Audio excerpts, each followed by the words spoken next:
Merci beaucoup. Donc, je suis très contente d'avoir été invitée à partager avec vous ces quelques réflexions et interrogations sur la place faite dans la mise en œuvre de la loi québécoise sur les soins de fin de vie au droit à l'autodétermination du patient. Donc, j'ai pris vraiment un angle particulier et je parle ici, donc certes, du sujet de soins, mais surtout du sujet de droit. Et pour mémoire, donc, je vous rappelle que la loi sur la fin de vie est entrée en vigueur tout récemment, en décembre 2015, mais que c'est l'aboutissement d'un long processus qui a démarré en mars 2009 avec la création d'une commission nationale qui s'appelait « Mourir dans la dignité ». Alors, pour m'interroger sur la sphère, alors vous allez voir que ce sont les deux seules diapos qui sont légères. J'ai tendance à les surcharger. Je m'excuse. J'ai pas réussi à faire autrement. Donc, c'est un peu la même chose que ma petite biographie. Donc, pour m'interroger sur la sphère sur laquelle le patient peut exercer son droit à l'autodétermination, c'est-à-dire son droit à choisir sa vie et sa mort, je procéderai en deux temps. Je rappellerai tout d'abord que ce droit a pour socle une conception subjective de la dignité humaine qui a été développée dès 1992 par les tribunaux québécois.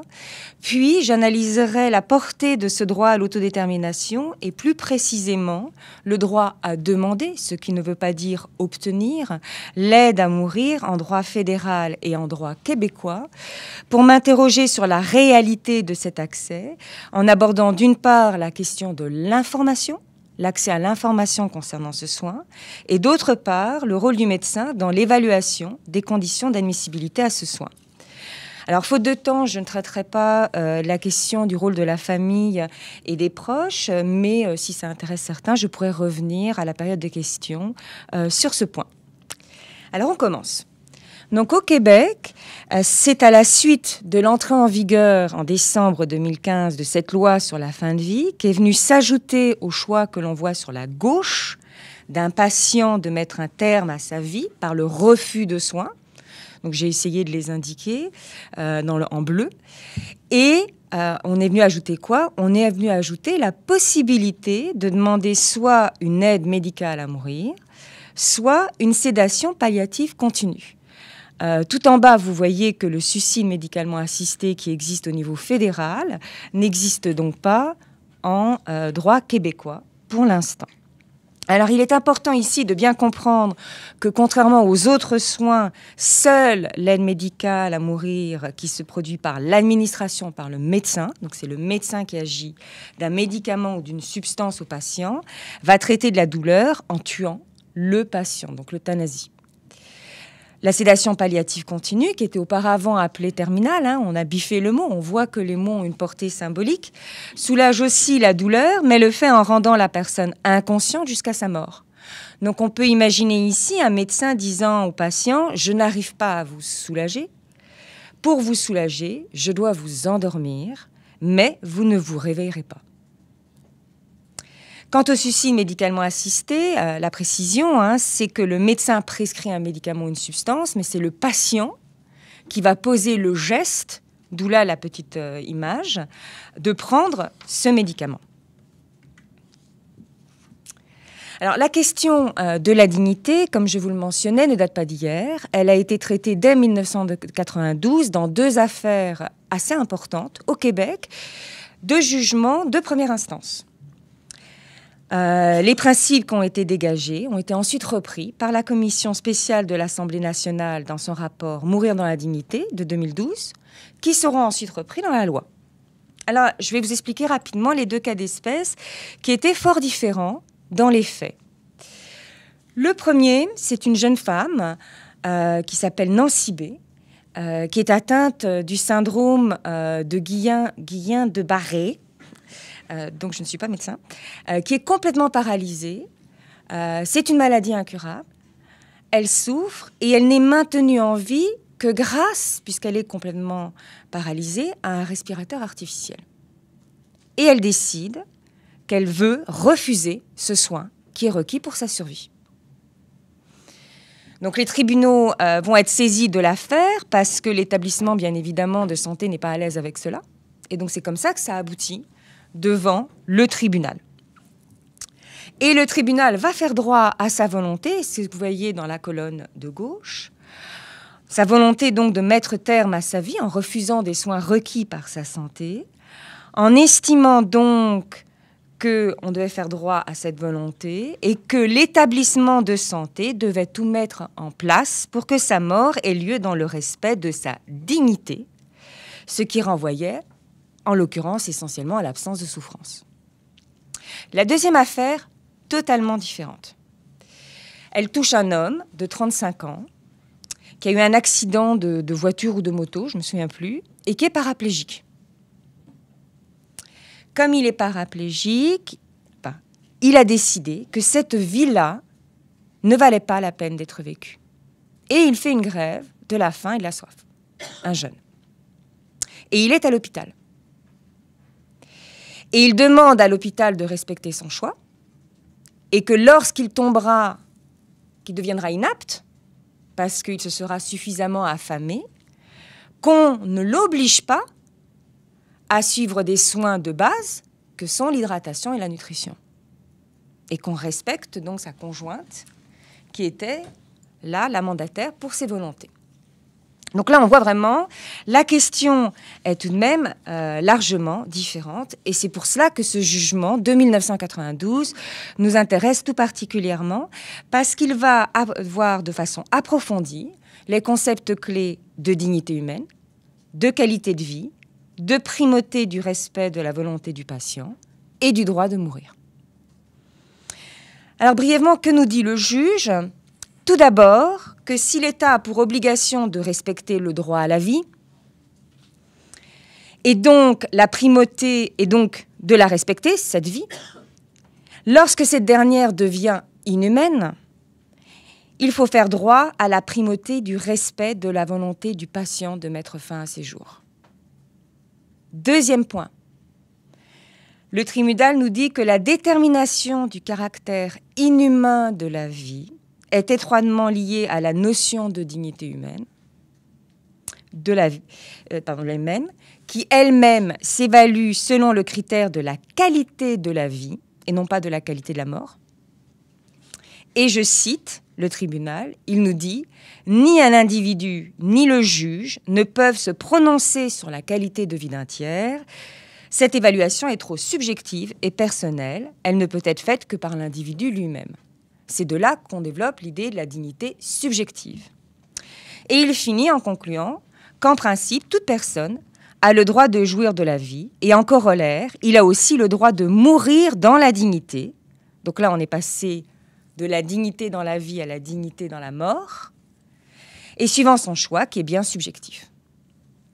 Alors on le voit s'oppose ici une notion objective de la dignité humaine, qui voudrait que l'on préserve la vie à tout prix, qui est aussi appelée en droit pénal approche quantitative de la vie, à une approche subjective de la dignité humaine qui laisse au patient la souveraineté de décider ce qui est pour lui une vie qui vaut la peine d'être vécue. Et la dignité s'applique ici surtout à la vie et moins à la mort, surtout aux conditions de vie et moins aux conditions du mourir. Lors des discussions devant la commission spéciale, à nouveau cette opposition a vu le jour et la commission a fait mention que selon l'état du droit, c'était la dignité subjective qui devait être retenue. Alors il n'est pas étonnant donc de voir dans la loi concernant les soins de fin de vie, que c'est le respect de la volonté du patient, de son droit à l'autodétermination, de sa dignité qui sont énoncés dans les tout premiers articles de la loi. Pour autant, cette détermination est limitée et quand le droit de mourir exige pour s'actualiser l'aide active du corps médical, la loi québécoise est venue poser un certain nombre de balises qui diffèrent du droit fédéral. Alors ici, donc, nous avons du côté québécois Madame Yvon et du côté fédéral les deux parties à l'affaire, donc Gloria Taylor et Carter. C'était deux femmes qui étaient aux prises dans cette affaire face au procureur général du Canada. Donc je rappelle ici que cette affaire fédérale porte sur le suicide médicalement assisté, mais que la terminologie utilisée est l'aide médicale à mourir. Et dans cette affaire, que nous dit la Cour suprême? Elle nous dit qu'en fait, les dispositions pénales qui interdisent le suicide médicalement assisté sont inconstitutionnelles. Pourquoi? Parce qu'elles privent dans les faits certaines personnes de leur droit à la vie. Alors ça peut sembler un petit peu bizarre, donc je vous explique.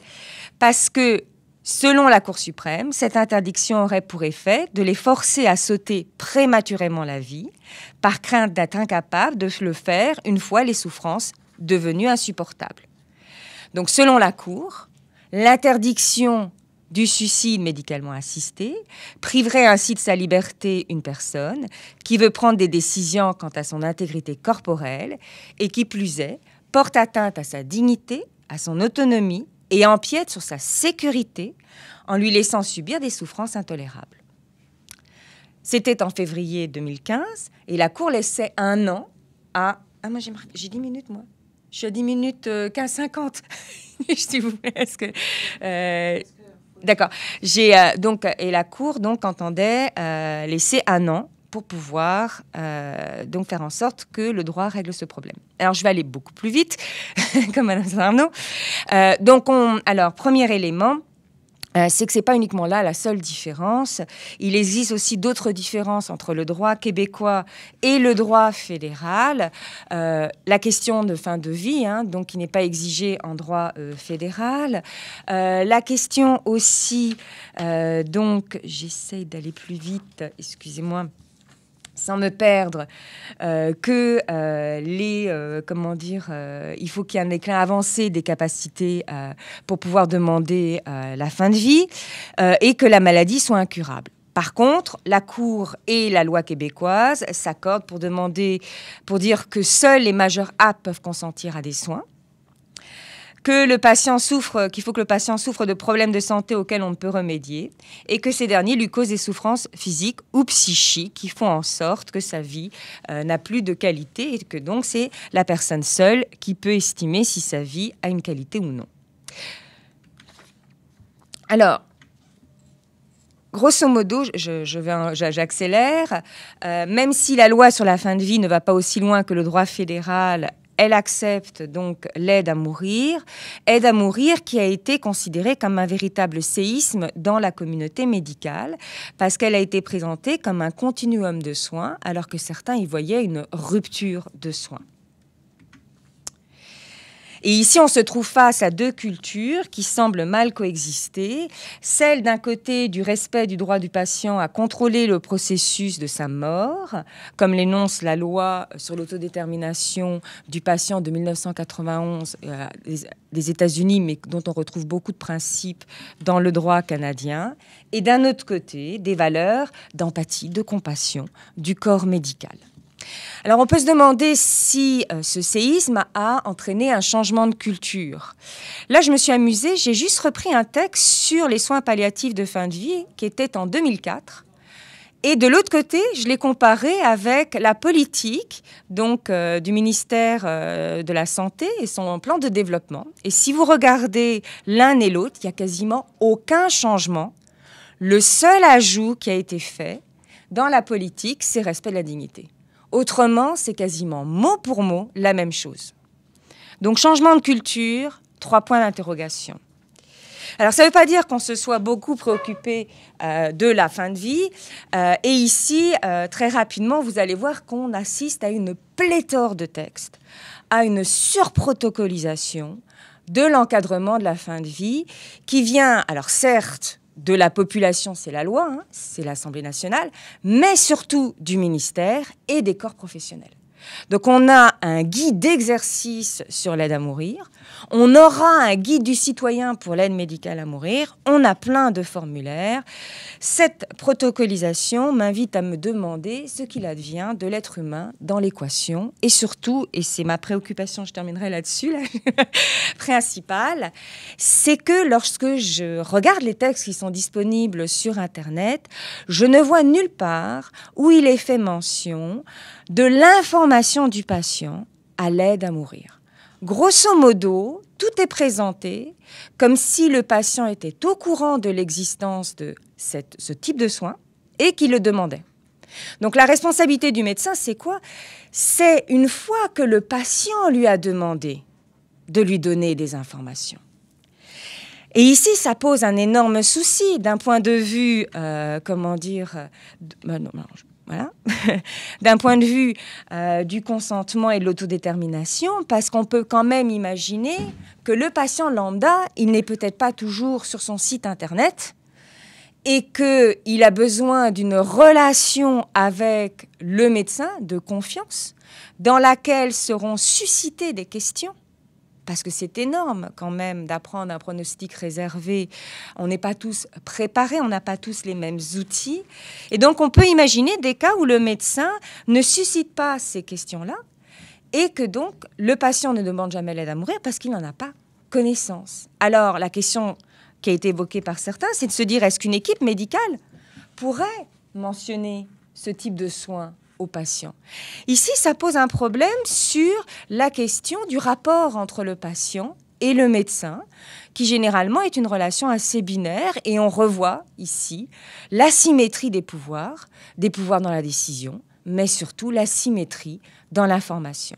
Dernier élément sur lequel je voudrais mentionner cette asymétrie et donc des limites à l'autodétermination, c'est que qui évalue le consentement du patient aux soins, c'est le médecin. Il est juge et partie. Pourquoi il évalue ce consentement? C'est parce qu'il ne veut pas que sa responsabilité soit attaquée. Et donc, ici, la difficulté, c'est de se demander comment le médecin va-t-il évaluer ce type de consentement. On sait qu'il ne peut pas évaluer le caractère raisonnable, il ne peut pas se mettre en lieu et place du patient, et que l'on doit demander au patient d'être apte jusqu'au dernier moment. Mais je vous rappelle, l'aptitude n'est pas définie en droit. Donc, il y a aussi ici quand même un certain besoin de balises. Donc, je termine sur le fait de dire que contrairement à ce que certains ont pu prétendre, il n'existe absolument pas de droit de mourir absolu et que bien au contraire, comme l'a mentionné Madame Saint-Arnaud, il y a pas mal de limites qui ont été posées déjà. On ne peut pas demander l'aide à mourir dans des directives médicales anticipées. Je précise que selon ma lecture, on peut demander la sédation palliative continue, puisque seule l'aide à mourir est exclue dans l'article 51, pas la sédation palliative continue. Et déjà, on voit que le corps médical a enlevé une possibilité. Est-ce que c'est légal? Est-ce que ça ne l'est pas? Ça dépend quelle est la vision du droit. Et donc ici, on se rend compte que c'est la pratique qui va nous dire ce qui va réellement se passer et que ce n'est pas la population qui est en charge de la pratique. Il y a ici quand même, à mon avis, un petit souci de démocratisation parce que c'est le corps professionnel. Je ne dis pas qu'il n'a pas les compétences, mais qui va prendre ce pouvoir. Et je rappelle que le guide d'exercice pour les médecins n'est pas disponible au grand public. Il faut en faire la demande. Sur ce, je vous remercie.